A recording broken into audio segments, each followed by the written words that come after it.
Bon, eh bien, merci de m'accorder cette interview et de m'accorder votre temps. Alors, juste avant de commencer, est-ce que vous pourriez vous présenter et puis nous dire en quelques mots qu'est-ce que vous faites dans la vie? Oui, bien sûr, je suis Nathalie de Marsay, je suis enseignante en programmation neurolinguistique et je travaille avec Michel Wozniak en donnant des formations. Voilà, et puis bah, moi, Michel Wozniak, également bah, formateur en PNL, en coaching aussi, comme Nathalie, et puis également dans les stratégies d'apprentissage. Bien. Alors, on entend justement de plus en plus parler de la PNL, la programmation neurolinguistique. Est-ce que vous pourriez nous dire qu'est-ce que c'est en quelques mots? Ok. Bah, pour moi, la PNL, c'est l'étude des comportements à succès, c'est regarder ce qui fonctionne et apprendre déjà soi-même à faire pareil, et puis apprendre également potentiellement à d'autres à faire pareil. Et pour moi, la PNL, c'est une attitude. Si tu as l'attitude correcte, tu peux réussir à faire tout ce que tu veux dans ta vie et apprendre à te programmer aussi. Je pense que c'est ultra important. Très important et très intéressant même. Mais du coup, quand on entend parler de PNL, on entend souvent parler de protocole. Donc, qu'est-ce qu'est la différence entre les protocoles et l'attitude? Quelle est votre approche de la PNL? En fait, le protocole, c'est vraiment quelque chose que tu fais au début pour te sécuriser, on va dire. C'est un peu comme dans l'apprentissage de la conduite où vraiment tu tiens le volant d'une certaine manière, et cetera. Et le problème, c'est qu'il faut très rapidement s'en détacher puisque le but ultime, c'est de devenir la technique. Et à partir de là, la notion de protocole ne fait même plus sens. C'est pour ça, j'aime pas parler de technique de PNL. Pour moi, c'est vraiment, comme Nathalie l'a dit, une attitude de PNL. Ouais et quand tu parles de programmation, c'est un mot intéressant parce que finalement, tu as un cerveau qui peut être programmé, déprogrammé et reprogrammé. Quand tu commences à apprendre la programmation, j'imagine, parce que je ne suis pas programmatrice d'ordinateur, je suis programmatrice de cerveau, mais tu dois apprendre un certain langage de programmation. Et après, ça vient tout seul. Et ce qui va être intéressant, c'est justement les installations que tu vas avoir et l'utilisation que tu vas avoir. Hmm.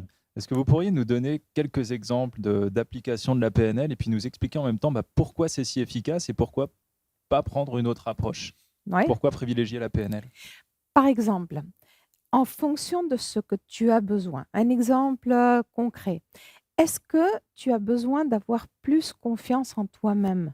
Alors déjà, tu peux développer plus de confiance en toi-même avec tes propres compétences, parce que nous partons du principe que tu as déjà toutes les compétences dont tu as besoin pour changer.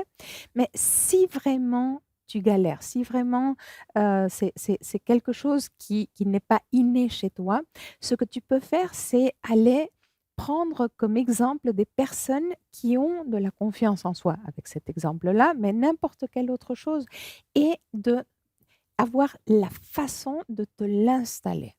Ça, ce Ouais. serait pour, Mmh. pour moi. Moi, de mon côté, c'est vraiment réussir à mieux comprendre comment ça fonctionne à l'intérieur pour pouvoir fonctionner de manière plus efficace. Par exemple, on a tous la capacité d'apprendre. C'est inné, mais le problème, c'est qu'on n'a jamais eu le mode d'emploi. Ce qui fait qu'on est un petit peu comme quelqu'un qui sait pas nager, qu'on va plonger dans une piscine et qui se débat. Alors il tient, il arrive à rester sur l'eau, mais il se fatigue très vite en fait. Il n'est pas efficace. Alors que finalement, en lui apprenant des simples petits trucs qui sont, bah, tout simplement les bases de la de la physique, on va dire, de gonfler ses poumons, ah ben, tiens, tac, on tient déjà beaucoup plus à la surface. C'est basique, gonfler ses poumons. C'est rien de bien compliqué, mais rien que ça, déjà, ça permet de rester plus à la surface, de se coucher pour justement éviter d'être attiré trop vers le fond et d'un coup, la personne, sans effort, elle peut rester sur l'eau. Bah, c'est pareil avec le cerveau. C'est-à-dire concrètement, on peut galérer comme tout pour apprendre des choses. Ça marche, mais on n'est pas efficace. Par contre, à partir du moment où on comprend la mécanique interne, à partir de ce moment-là, ça devient beaucoup plus facile de faire des choses qui ont l'air exceptionnelles et qui, en fait, bah, sont tout à fait normales et standards, habituelles, on va dire. C'est super intéressant ça, parce qu'on entend souvent parler de la PNL comme technique de communication, des choses qu'on peut utiliser dans le domaine professionnel, mais c'est vrai que dans le domaine personnel, un petit peu moins.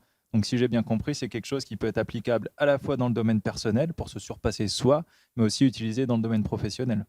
Tout à fait. Ouais. Dans le domaine, tu mentionnes communication, c'est très, très intéressant de savoir comment fonctionne et on a tendance à penser que tout le monde fonctionne de la même manière.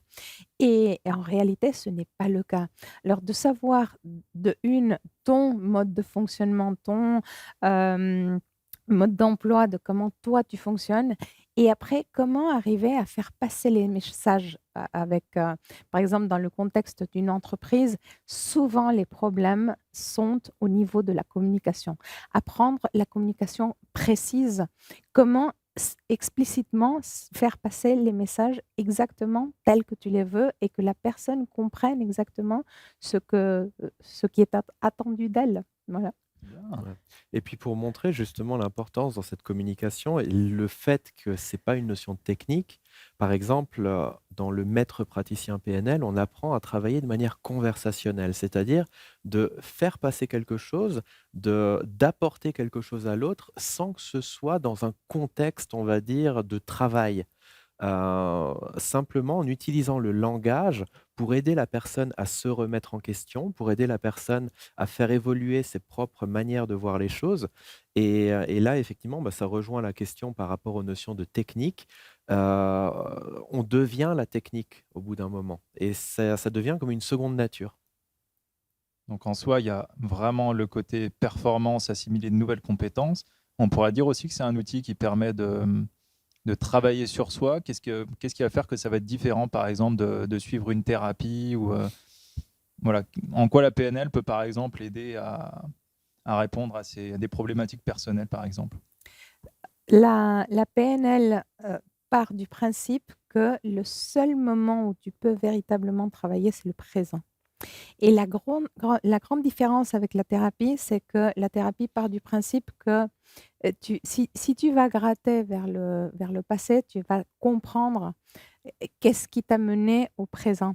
Et c'est pas le fait de comprendre qu'est-ce qui t'a mené au présent qui va te donner une solution. Tu peux avoir une compréhension du déclencheur, mais c'est pas pour autant que tu vas avoir véritablement une transformation, une prise de conscience, un changement dans ta vie. J'aime la métaphore de l'ampoule électrique. C'est pas parce que tout d'un coup, l'ampoule électrique de ton salon qui est grillée et le fait de savoir, ah d'accord, c'était parce qu'il y a eu un problème à un moment donné qui ne venait même pas de ma maison, c'était peut-être avant ça, etc. C'est pas parce que je comprends d'où est venu le problème que je vais avoir plus de lumière dans mon salon. Et voilà, la PNL se focalise beaucoup plus sur, OK, tu veux avoir de la lumière dans ton salon, change l'ampoule et tu vas voir plus clair. Oui, bah, je pense qu'on y voit Ouais, tous beaucoup plus clair et je trouve que c'est un exemple ouais. qui est super parlant. Donc, si je comprends bien, en fait, on s'intéresse à ce qui fonctionne et c'est Mmh. on essaye de l'appliquer dans le maintenant. C'est pas Ouais, se dire on va attendre 3 ans ou peut-être 3, 4, 5, 6 mois pour changer, ouais. mais que le changement, il est possible de se faire maintenant. Ouais Ouais. et surtout de reprendre la responsabilité de ses propres Mmh. pensées parce qu'on a trop tendance à fonctionner de manière automatique, entre guillemets, «en victime», c'est-à-dire d'être un peu la victime de nos propres fonctionnements. Alors qu'en réalité, il y a plein de choses qu'on peut contrôler, mais tout simplement, on ne les contrôle pas parce qu'on nous a jamais appris comment le faire. Il y a plein d'expérimentations qui sont faites maintenant, même avec le sourire. On sait qu'en forçant un sourire pendant quelques minutes, on change littéralement notre physiologie à l'intérieur. On peut carrément transformer, on va dire, notre chimie interne. Et ça, c'est un point important. Alors souvent, le mot responsabilité fait peur parce qu'on se dit, oui, mais responsable, c'est être coupable. C'est pas ça. Être responsable, c'est avoir la possibilité de tenir les commandes. Voilà. Ça veut pas dire, c'est même pas parce que tu tiens les commandes que tu vas aller dans la bonne direction et que tu vas tout faire bien, mais au moins ça te donne un levier d'action par rapport au fait, justement, de ne rien faire et puis de laisser le temps faire son œuvre. Mmh. Et voilà, pour moi vraiment, et ça, c'est vrai aussi bien dans le mode personnel qu'en mode professionnel. Mmh. À tous les niveaux, plus on est responsable de nos fonctionnements et de nos réactions, de nos comportements, plus on a de levier d'action. Et je pense que la vie, l'apprentissage de la vie, c'est ça. Ouais, Ouais, donc c'est vraiment remettre l'individu au cœur du changement. ouais. Tout à fait. Ok, super. Et si jamais voilà, vous aviez un mot à dire à une personne qui se pose la question pourquoi se rapprocher de la PNL ou voilà, si vous aviez une recommandation à faire, laquelle ce serait? Mais pour moi, la PNL m'a changé la vie et je voudrais partager avec le plus possible de personnes cet outil qui, moi, je trouve fantastique. En fait, je pense que depuis la toute petite enfance, on devrait pouvoir avoir un accès à ça. Ça nous éviterait tellement de problèmes après. Alors, allez-y le plus vite possible, découvrez la PNL. Ouais. Moi, je dirais comme la PNL, pour moi, c'est un peu comme le manuel de fonctionnement du cerveau. Alors bien sûr, hein, c'est un outil complexe, le cerveau, hein, on sait pas énormément de choses dessus, mais le peu qu'on en sait, je trouve est très, très bien représenté dans la PNL. Et pour moi, effectivement, ça a été un outil qui a complètement changé ma manière de fonctionner, qui m'a permis de faire des choses que j'aurais jamais imaginé pouvoir faire dans ma vie. Et je pense qu'à partir du moment où on peut effectivement soi-même faire des choses importantes, des choses qui sont importantes, je dirais, pour nous, c'est l'élément fondamental. C'est même pas tant d'aller, utiliser ça avec les autres, ça c'est la deuxième étape. La première étape, c'est vraiment d'apprendre à mieux fonctionner et ça, je peux vraiment que le recommander. Et cette vision justement de l'être humain comme étant un être responsable et cette capacité de n'être pas obligé d'aller gratter dans le passé. Ça, je pense pour moi, c'est quelque chose qui est très important, très significatif. Après, je dis pas que c'est pas bien de gratter dans le passé, hein, c'est complémentaire. Mais tu peux gratter autant que tu veux dans le passé. Si au présent, tu n'adoptes pas des attitudes correctes et des modes de fonctionnement qui sont dynamisants et positifs, le problème, c'est que tu risques de reproduire les mêmes problèmes ad vitam aeternam. Et l'idée, là, c'est vraiment de reprendre ce contrôle-là pour, voilà, pour tout simplement fonctionner de manière plus efficace. Bon, bah, merci pour ces explications passionnantes et vos éclairages sur la PNL. Merci de votre temps, merci pour vos explications et puis je vous souhaite une très belle continuation pour la suite. Merci Merci beaucoup, Pierre. Pierre.